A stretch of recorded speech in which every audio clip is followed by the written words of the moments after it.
La première compétence d'un entrepreneur, d'un sportif de haut niveau, d'un chef d'entreprise, c'est le mindset, c'est le mental, c'est cet état d'esprit.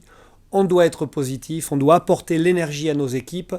Et c'est ça aujourd'hui qu'on va vérifier avec le docteur Yann Rougier. Quel est le lien entre l'état d'esprit, le mental et la nutrition? Comment on doit pouvoir en permanence, nous les entrepreneurs ou sportifs de haut niveau, utiliser la nutrition pour rester mentalement au top de la forme? Alors, cher Fabrice, bonne question et bonne observation de la réalité du monde. Quand on parle de performance, dans la tête de tout le monde, la performance, c'est on voit le sportif de haut niveau qui franchit la ligne d'arrivée le premier ou la personne qui saute tellement haut, puisque votre sport de base c'était le saut à la perche, spectaculaire et bravo, à un très haut niveau, félicitations. Donc on voit la notion de performance, c'est on voit le corps en mouvement. Et on s'aperçoit que pour avoir un corps en mouvement dans la performance, il faut prioritairement avoir, alors c'est le mot américain, vous avez dit mindset, c'est vrai que c'est passé dans le langage commun, ça veut dire avoir le mental. On s'aperçoit que le mental est lié aussi au moral, et on s'aperçoit que le moral est lié aussi à la gestion du stress. Alors d'un seul coup, on se sent bien loin, voilà, on se sent bien loin de la nutrition. Et les neurosciences, croisées avec la nutrition, prouvent le contraire.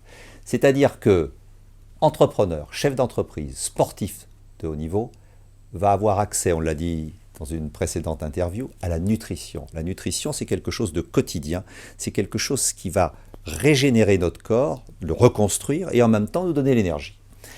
Pourquoi est-ce que l'état mental va intervenir immédiatement? Parce que aussi parfaite que soit votre nutrition, vous allez apprendre à vous nourrir de façon extrêmement équilibrée, à trouver les bonnes portions pour chaque repas, et ensuite vous allez donc ingérer le repas. Mais nous ne sommes pas ce que nous mangeons. Ça, c'est un point très très important.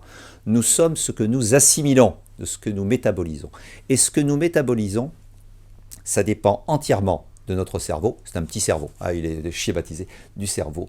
Et le cerveau va donner des ordres au tube digestif. C'est la clé de la nutrition santé, de la nutrition de pleine santé et de pleine performance. C'est ce mélange entre une bonne connaissance de la nutrition qu'on transmet par cette formation, en même temps en la teintant de neurosciences, des outils de neurosciences qui vont nous permettre de maîtriser justement l'ordre du cerveau qui va donner l'ordre au tube digestif de bien assimiler ce que nous mangeons. Donc, vous avez fait une très bonne remarque. La première compétence, ce n'est pas une nutrition parfaite, c'est un état d'esprit qui déjà va vous donner envie de, parce que aussi parfait, absolument, aussi parfaite que soit la nutrition qui est dans votre assiette, si le corps qui la reçoit n'est pas disposé, eh bien, on n'aura pas la performance au rendez-vous. Et bien entendu, à l'opposé, si on est très très motivé, mais qu'on mange de façon lamentable, ça ne fonctionnera pas non plus. Donc il faut les deux.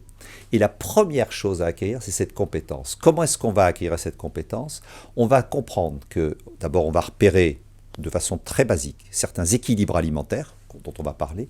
Quelques équilibres alimentaires. De la formation. Absolument. Équilibre alimentaire, portion alimentaire, savoir décrypter les aliments, savoir lire des étiquettes.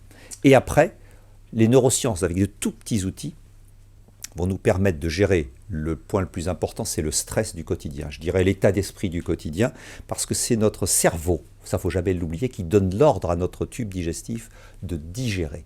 C'est pour ça d'ailleurs qu'il y a ces connexions nerveuses aussi importantes entre le cerveau et le tube digestif. Le tube digestif est très riche en neurones, deuxième cerveau, tout le monde l'appelle comme cela.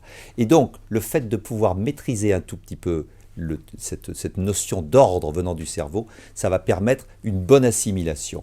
Donc, le plus important, ce mindset, cet état d'esprit, eh bien, on pense que c'est uniquement dans notre tête. C'est faux. Il y a des outils pour mettre le stress à distance. Et on va s'apercevoir, et ça c'est très important, qu'en fonction de ce que nous mangeons,